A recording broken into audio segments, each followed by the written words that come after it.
welcome to the evening events on the third day of the Swindon Spring Festival, or rather the virtual Swindon Spring Festival. This evening's we have a poetry two-parter. The second part is Michael Schmidt, publisher and known for the great publications that come out of Carcanet. But the first part is a friend of the Swindon Festival in many ways, and a man who has curated poetry events, written poetry, written prose, written plays broadcast on Radio 4, worked with poets in India, Ukraine, Central America, and Swindon. And we're very pleased that he's come back and is taking part in our virtual festival. In a moment, I'd like you to give a great welcome to Johnathan Davidson. Johnathan, it's great you're here, and we look forward to your event. Thank you very much.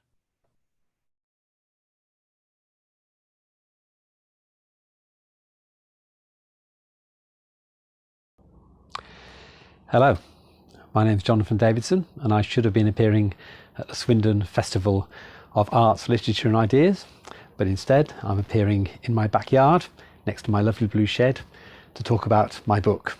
My book is called A Commonplace, and I'm in a commonplace. I'm in the back of a terraced house in a backyard, not very far from Hockley Port, which is a part of Birmingham about 2 miles from the city centre. It's sunny, people are doing things in their gardens, there may be cats. So I'm here to talk a bit about A Commonplace, my book. As it happens, it doesn't yet exist except in various electronic files. Because of COVID-19, it hasn't yet been printed, but by the time you see this video, hopefully you'll be able to buy an ebook version of it, and pretty soon afterwards you'll be able to buy a hard copy version of it. It is a good looking book, and I say this only because the front cover has got a wonderful painting called The Industrial Henge by the artist Anna Dillon, which is a painting of Didcot Power Station. And Didcot Power Station is important because, as you in Swindon will be interested to know, I come from Didcot. I am a Didcotian. I spent the first 20 years of my life there, and I've been going back regularly ever since. My mum still lives there, and she is there even as we speak now. Anyway, back to the book, A Commonplace. First of all, why is it called A Commonplace? Well, it isn't just a book of my poems. It has some of my poems, that's true, quite a few in fact, 30 or 40, I forget how many. But also it has about a dozen poems by other people, which I've gathered together. Poems which I have enjoyed reading over the years, and poems which I wanted to share with other readers, but also which I wanted to include to demonstrate that as a poet you don't exist on your own. You're constantly inspired and fed by other people's poems, and in fact you live with those poems live with you as you go through your life as a reader and as a writer. So it includes those poems, and includes my poems, and also it includes lots and lots of footnotes. Now, footnotes are not terribly common in poetry books. The understanding normally is that if there are footnotes, they should be relegated to the back of the book, and they should simply explain arcane facts and meanings and so on. Well, my footnotes do a bit of that, although they all appear actually where the poems are, so you can spot them instantly. But in addition, my footnotes also have a little bit of a conversation going between the poems and readers and myself. I disagree with myself sometimes. I request the return of books which I've lent to other people in my footnotes. I explain some factual things, yes, who people were, who I was, where I was standing when I wrote the poem. What the book also contains is a commentary. And I suppose this is where it really becomes a commonplace, because the commentary gathers together ideas, remembrances, recollections and facts which I have gathered as I've been writing the book and over my 55 years of being a human being, reading, listening to poetry, etc. So the commentary adds something to the book which you would get possibly if you met me and talked to me about the poems, which you otherwise won't get when you're reading it. So it means that as you read the book, you're getting my voice, whether you like it or not, telling you a little bit about each of the poems, a bit about why I wrote it, a bit about why I like the other people's poems. And the other two things which make the Commonplace book slightly different from other poetry books is that it has a bibliography at the back. That's not enormously unusual, but still not terribly common. So I've listed all the books which I directly refer to, ones which have particularly inspired me, and also some pieces of music and some websites which might be useful or interesting for people to go to once they've read or heard my poems. And then finally, the book contains a gazetteer. It's rather ironic that it contains a gazetteer, because at the moment none of us are able to go and visit any of the places which I list in my gazetteer, but there are many places listed. So if you wanted to go to the places where I was when I wrote the poem, or a place which has a significance for the poem, then I give you the location, and if it's hard to find, I give you the actual grid reference. I suppose you can go there on a digital device, even if you can't leave your own room. So those of you reading this or watching this during the COVID-19 crisis, you can use the gazetteer, and then afterwards you can actually get on your bicycle or buy your train ticket and go to Kiev or North Wales or wherever it is I suggest you should go to. So that's a book called A Commonplace. That's why my book is called A Commonplace. And in a moment I'm going to read some poems from the book. So as I said, my book doesn't just contain my poems. Goodness me, no. It contains around a dozen poems by other poets. Some of those poets are relatively well known. My friend Jackie Kay has got a poem in the book. My friend Maura Dooley has got a poem in the book, and both of those poets have been writing for many years. But some of the poems are by poets who are less well known, but should be better known. And in fact, the first poem in the book is not by me, it's by a relatively young poet. Most people are young by comparison with me, a poet called Richard McCaffrey, whose second book is called Passport, and within it is a poem called Brick. And I'm going to read you that poem with Richie's permission, and then say a little bit about why I like it and why I put it in my book, A Commonplace. Passport, incidentally, is published by Nine Arches Press, and you can buy the book directly from the publishers. Brick, by Richie McCaffrey. They say Belgians are born with a brick in their stomachs, such is their love of property. It's taken us until now to have a few thousand of our own. I brought little to the buying of this place, but I do have a brick. It's deeply stamped Radcliffe, the brickworks, that no longer exists. That made the red bricks of the 1930s semi I call home. My rough brick won't sit flush in these fine walls. Still, I lay it down. When I first read that poem, I liked it because it was about bricks. It's a rather superficial reason, but I'm interested in bricks. And I should say that in the second stanza, in the start of the third stanza, I should have said that made the red blocks, not the red bricks. Such is the difficulty of live recordings. So I like that poem because it referenced bricks. I didn't know much about Belgium. I didn't know much about Richie McCaffrey, but I did know a little bit about bricks. And then as I read it, I liked it more because I realised, of course, it wasn't about bricks. It was about love and life and the important things in life. The things which we often don't speak about, the things which are permanent or not permanent. So in many ways it was about bricks, the permanent parts of our world. Why have I included that particular poem? Well, it's a poem I've only known for maybe 2 years, but I read it relatively frequently. And I suspect it's going to be a poem I'm going to carry on reading for quite a few years to come. I've got a small number of poems I read regularly. Some of them I've been reading for 30 years or 40 years even, and some I've just been reading for a year or so. When I get a poem like that, I like to share it. I like to share it because I think it's important that other people get to hear good poems. Poems I think are good, certainly. It's particularly important when the poet isn't terribly well known.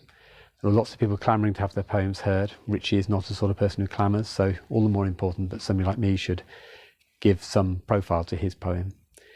And as a starting point for my book, it's very subtle and gentle and understated. And I, unfortunately, write poetry which is understated. My poetry doesn't shout particularly about very many things. There are one or two shouty moments in my book, but by and large it's understated. So I've included that poem with his permission and with the permission of his publishers. In the book I do have, as I said, about a dozen poems by other people. I put them in sometimes because they continue a theme that I've developed. So I have a number of poems which are elegies for people who've passed away, people who've died. And I have a poem about a friend who died. And then I put them in because I felt that they continue the conversation I was having. There's a wonderful poem by Mick North, which is about politics and land. It's called Land, and about ownership of land. And subsequently I wrote a poem which referenced the same subject, but I was anyway interested in that idea, so that's why I included that poem. And of course, to be brutally honest, I included some of these poems because they are very good. And whatever you think about my poems, I'm fairly certain you will like the poems I put in by other people. Later on in this video, I'll read a couple more of those poems.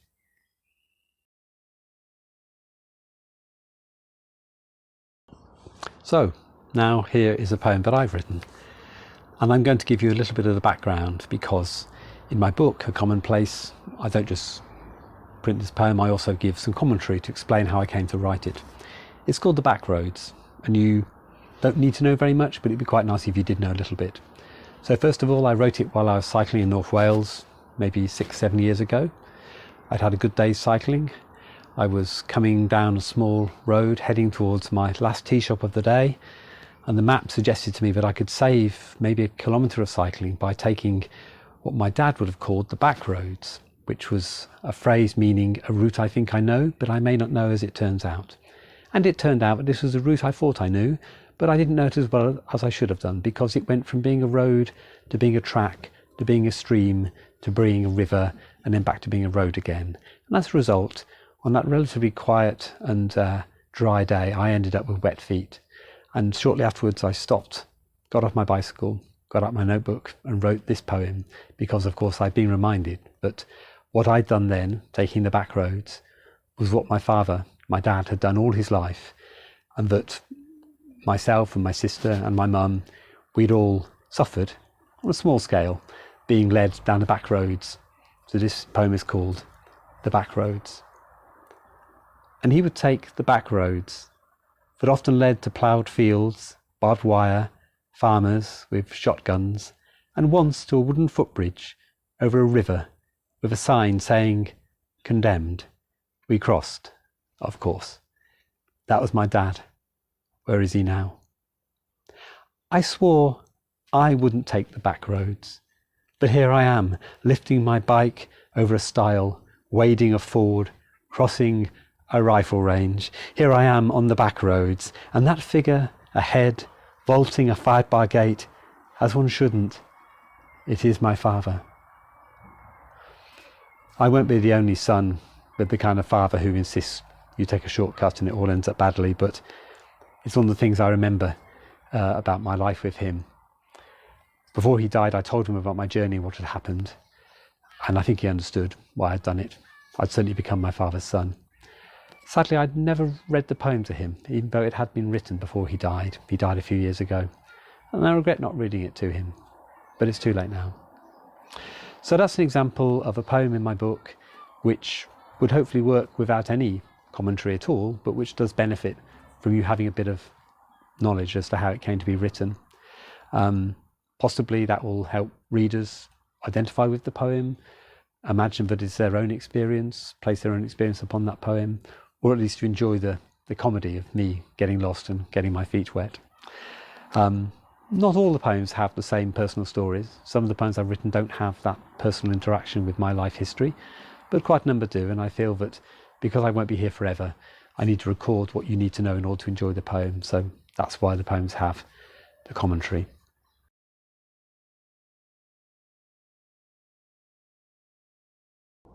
Some of my poems are available on audio files read by people other than myself.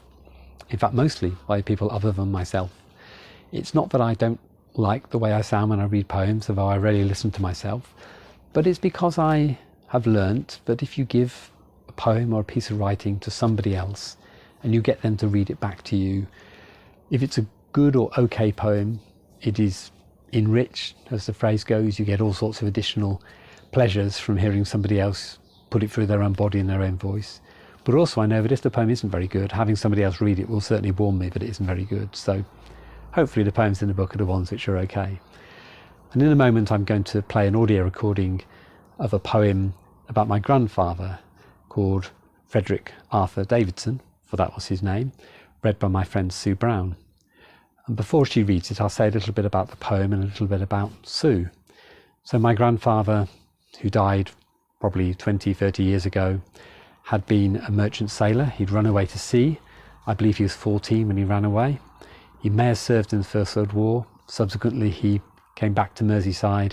He drove trams through the Blitz. He drove buses. He was a member of the Communist Party of Great Britain, which gave him a certain stability, certainly in terms of thinking, which is referenced in the book, in the poem. I knew him not terribly well because I was relatively young when he died, but I have a few fond memories of him, and he was always a nice man in my mind, if I'm sure he could have been an absolute tartar. And I happen to know my father and him didn't get on, but I got on with him fine. The poem is read by Sue Brown, a friend of mine, long-standing friend, and as you'll hear when she reads it, she doesn't sound as you'd imagine Roy Frederick Arthur Davidson would sound. She isn't male, for one thing. She's got a beautiful accent, which is comes from her Jamaican heritage. She's got a very lovely, evocative voice. She's much in demand as a voiceover artist. So asking her to read my poem about my communist merchant navy sailor father was a bit of an oddity in a way, because her life experience is so different from his. But it turns out when she read it that she really made it work. She really understood what I was trying to say about this man. Perhaps she had a man like that in her life, a father or a grandfather. And the fact that she has a different accent and different life experience is completely irrelevant, because, as I said to Sue, and as I say to myself, and as I say to anybody who reads poems, let the words do the work. The words are simply there to be communicated through your voice and your body. Your life is not necessarily important. Although I do think Sue brings a wonderful sense of connectedness to her reading of this poem.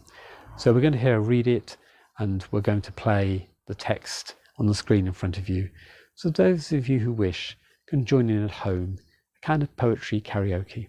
So here is Sue Brown reading Frederick Arthur Davidson by Johnathan Davidson. Frederick Arthur Davidson by Johnathan Davidson for Rita Walker. Read by Sue Brown. I think of my merchant navy grandfather boarding a vessel bound for the far north. Even to the end, a neat and abstemious man, perfectly turned out, a dab hand at sewing. He served me baked beans with curry powder, like they did at sea. He wanted revolution.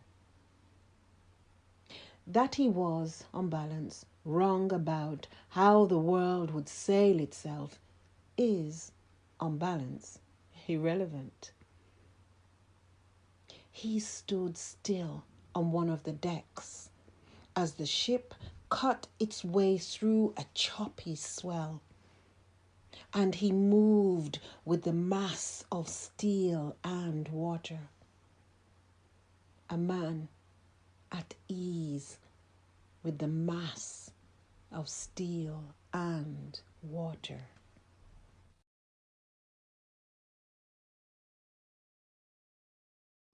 So lots of my poems reference my life across my 55 years, but some of the poems are not about my life at all. They're about other people's lives, and quite often about other people's art. I respond where I can to music and to visual art and to other people's poetry. And this next poem I'm going to read is responding to a composer, the Estonian composer Arvo Pärt, who is now terribly well known, but when I first heard his music I was 21, I think, so quite a long time ago, and he wasn't terribly well known. He had left Estonia, which was in the Soviet Union at that time, and relocated to Berlin, and he was producing music which seemed to be entirely new. It was a combination of medieval music, perhaps Renaissance music, but with a contemporary sense to it. It was influenced by minimalism as well. And it's a piece of music I particularly liked when I met it when I was 21, called In Cantus in Memoriam Benjamin Britten. I vaguely knew at that time who Benjamin Britten was. I know a little bit more who Benjamin Britten is, but it's not particularly important. What's important is that this piece of music that Arvo Pärt produced was short and intense and had a very profound moment when a bell is sounded towards the end of the piece. And of course, if you read poetry, you're going to ask yourself, for whom does the bell toll? Which is what I asked myself when I was 21, and I'm still asking myself. But what I also liked about that piece of music was that it started, as all music does, in silence, and it finished very profoundly in silence when the sound of the bell finally dies away. And I thought for a long time that, of course, all art does that, poetry does that. We take a silence and we inhabit it momentarily with words and sounds, and then the silence comes back again. So an opportunity came for me to write a poem about silence and about music. So I wrote about Arvo Pärt's piece, and I wrote about the silence surrounding it. And as you hear in the poem, I wrote about how that silence is almost as important as the noise that it sometimes contains. This poem is called The Silence, in response to Cantus in Memoriam Benjamin Britten by Arvo Pärt. I like best the silence that is not silence, but our breathing, the orchestra of flesh and thought caught in looped arpeggios. But back to the silence that comes at the start and finish, and places a hand on our shoulder and takes our hands and leads us not to heaven or hell, but into the everlasting place of unknowing from where we issued forth. But back to the silence that for us on the surface of the earth is nothing like silence, but a continuous roar of obligation and dispatch, of coming and going.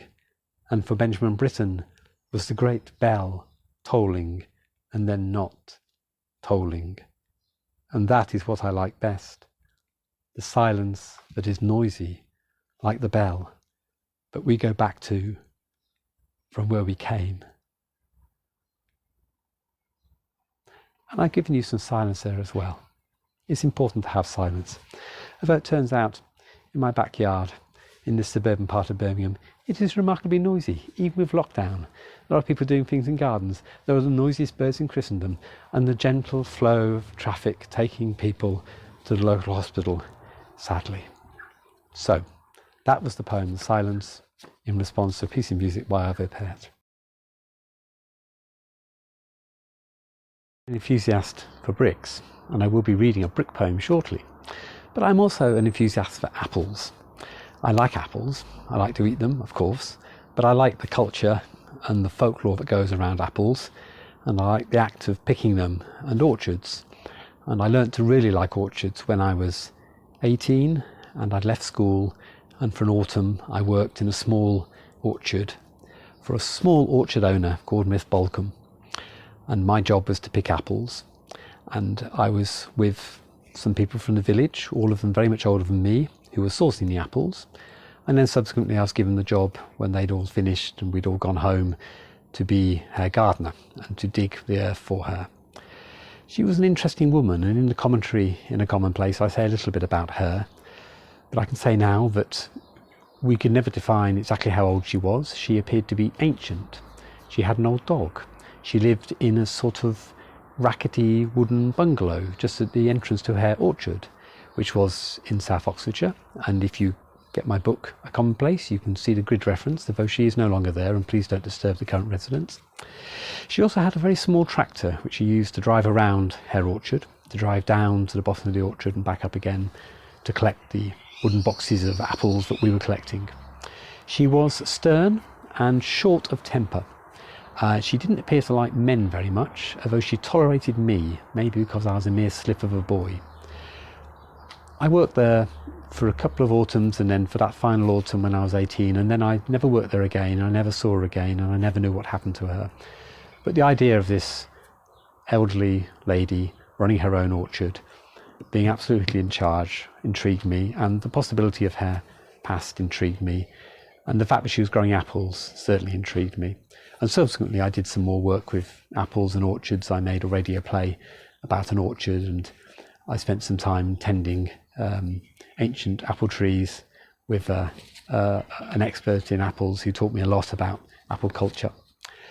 But this little poem I'm going to read you now is just about the orchard, just about Miss Bolcombe, just about that autumn in the early 1980s when I was picking apples for her. And it's called, of course, Miss Bolcombe's Orchard. I came from the shed where we sorted the apples, not splitting the day, but moving through it. And I carried a spade and a fork or a hoe. She was gone down to the top orchard, all her 70 years, on the Diddy tractor, with the dog snapping at grasses. A vapour of petrol settled on the morning. Slicing the friable soil, the spade made the sound of steel on flint, and the frozen loam fractured, sheared at my feet and at my weight. And I was delving as I had been instructed. Only I did not know she was dead then, propped on the tractor, her leather gauntlets gripping the knurled steering wheel, the motor idling, and her mouth was open to release the ghost of the spark of steel on flint that had moved through her, and her unfashionable trees were a lost garden. Of course, she didn't die like that, or I assume she didn't. I certainly didn't know how she died. So that's a piece of imagination on my part, and I hope she will forgive me for it, if she ever came across it. In fact, that poem was published first 20 years ago, so I'm doing a rather odd thing. I'm doing many odd things in A Commonplace. I'm republishing one of my own poems. In fact, there are 3 poems in the book which had previously been published. But my rationale is that they haven't been read by enough people, they're not bad, and they fit well in the scheme of things, so why should I not reproduce them and reprint them? It's my book, I can do that, so I've done that. And that's also why I've included the poems by other people, because I want to, because I like them, because I think it will make it a more enjoyable book for people who happen to stumble upon it and want to read it. Let's go back now, though, to the idea of reading poems. That's a relatively easy poem to read. I say that because I wrote it myself and I made sure that it was easy to read, and hopefully most of the poems in the book are relatively easy to read. And I've mentioned that I've got a whole group of people, friends mostly, who are recording some audio versions of these poems, which we're going to put on our website. If any of you watching this video would like to record an audio version of one of my poems, so long as you credit me and credit yourself and send it to me, I'd be very happy to consider putting it up on my website to share other people's version of the reading. I found that when other people read a poem, they bring things to it which I didn't notice, hopefully good things, but also they show me how the poem works. You don't see how a poem works when you're inside it, you see how a poem works when you're outside it. Just as I imagine a composer doesn't truly understand how their music works until they hear other people performing it, and then they realise what they've done. That's not a very common thing for poets to do. Poets tend to be very keen to hear themselves reading. I don't mind hearing myself read. I'm not terribly bad at it, but actually I much prefer hearing other people to read. So the next poem we're going to hear is a recording by a friend of mine, a poet called Olga Dermot Bond. She's from Northern Ireland, so she has a Northern Irish accent. Her accent brings nothing to my poem especially, because the poem doesn't have to reference Northern Ireland at all, but I think she's got a very lovely voice, and I think that she reads terribly well, and she's a poet herself, so she's very thoughtful about how she releases these lines. I'll tell you a little bit about the poem before we play it. It's called On the A5, Just West of Llangollen, or I think it's called that, because one of the characteristics of me as a poet is I very often forget what my poems are called, but I know it's about a little cottage just off the A5, west of Llangollen, so I've got that much right. And the poem is a story of somebody walking up a track towards the cottage and thinking back to what they've done in their lives. It's not a poem that is positive. It's a poem that is semi-autobiographical, and it reflects those moments when you look back at what you've done in your life and realise that perhaps you haven't always acted as well as you might have done. So it is rueful and self-deprecating and slightly upsetting for me as a poet, which is why I'd much sooner have Olga read it rather than I did. So let's hear Olga read it, and again I'll have the words up on the screen so that any of you who wish can read along with the poem, which is called, I think, Just Off the A5 West of Llangollen. Just Off the A5 West of Llangollen by Johnathan Davidson, read by Olga Dermot Bond. To swing the gate shut and latch it, and to begin to walk up the track along the coombe, is almost like love. The stream tilts past you, clattering the silent, heavy air with the crash and song of tumbling water. The mud gives way to bare rock, splintered by seismic pressure pushed from below. The life that you have lived, the lies told. The cottage stands ready. Slow, heavy slate takes your weight. A small desk an old chair. Outside, leaves and hills. And in the frail, unleavened moment you are pulled back into yourself before the fall. The boy, lost, alone.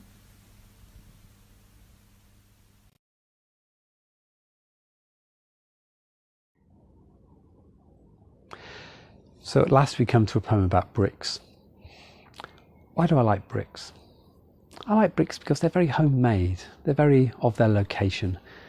They're made from clay, of course, different colour, determined different location. And then they're used to build in a very ordinary way. Although brick buildings can be spectacular, they tend to be ordinary.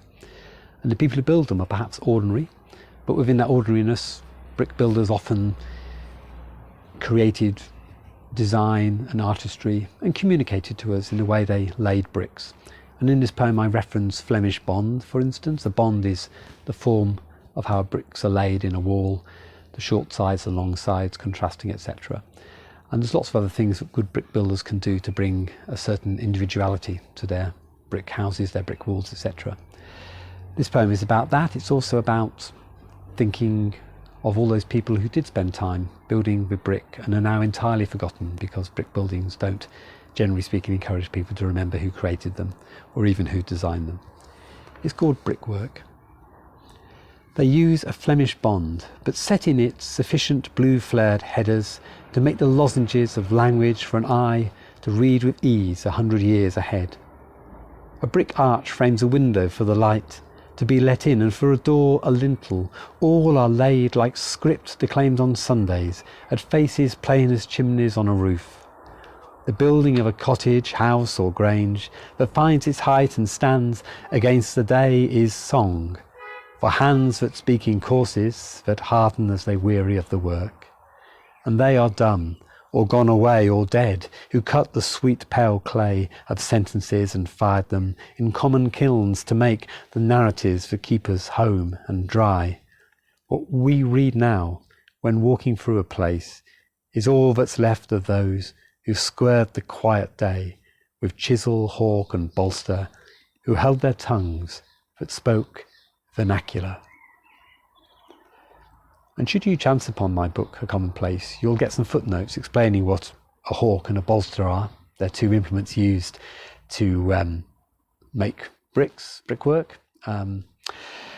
And also I'll say a little bit more in the book about what a Flemish bond is as well. So my book, A Commonplace, is certainly a book for brick enthusiasts all over the world. And I anticipate it will sell vast quantities as a result of that.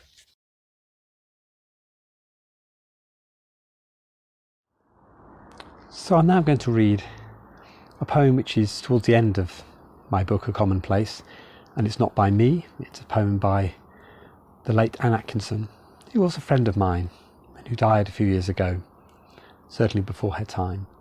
She was a great poet. She shared her poems widely amongst people she knew and in small magazines, but only after she died did she have a full collection published, and she certainly didn't make enough of her poetry while she was alive. So it's been a great pleasure of mine to select a poem of hers to include it in the book. And actually in selecting it, it wasn't a poem I knew of hers particularly well, but having lived with it now for over 2 years in the period of editing the book and having read it countless times, I've grown to really love it and to realise what a wonderful piece of poetry it is. And if my book does any good in the world, if it spreads the knowledge of Anne Atkinson's work, then it will be of value. This poem is called Padley Woods, June 2007. In the gazetteer in the book there is a grid reference, so you too can visit Padley Woods. I hope when you go it isn't raining as it is raining in this poem. Padley Woods, June 2007, by Anne Atkinson. How the trees love this weather.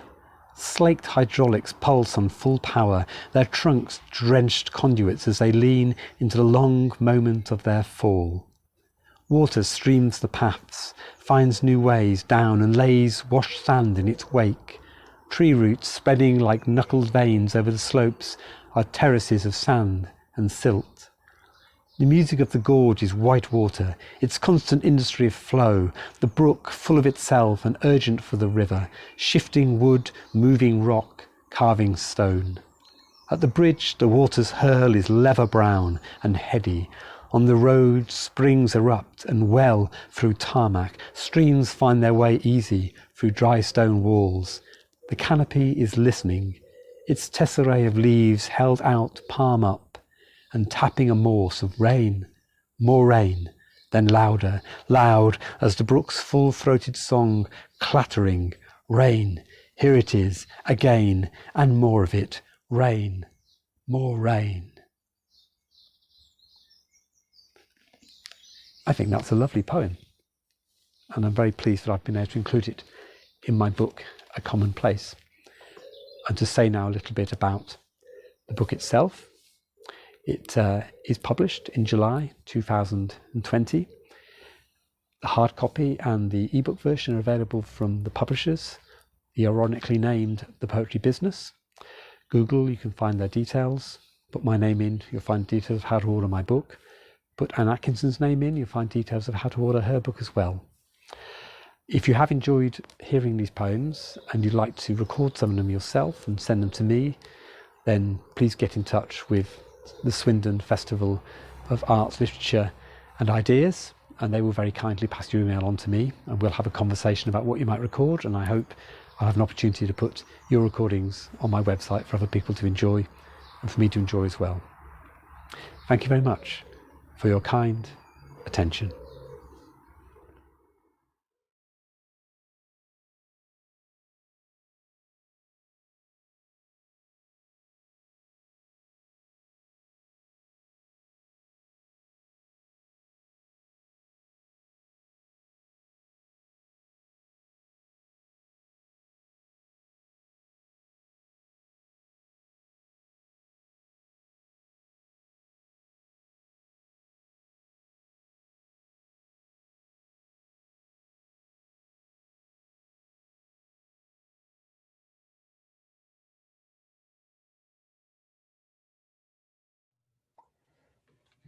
Thank you for watching this virtual session at the Swindon Spring Festival of Literature and the Arts 2020.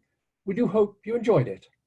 And we also hope that you will join us for the rest of this virtual festival. Here for you are details of the author you have just watched, their book, and our online information. Thank you very much for joining us, and keep well till we meet again.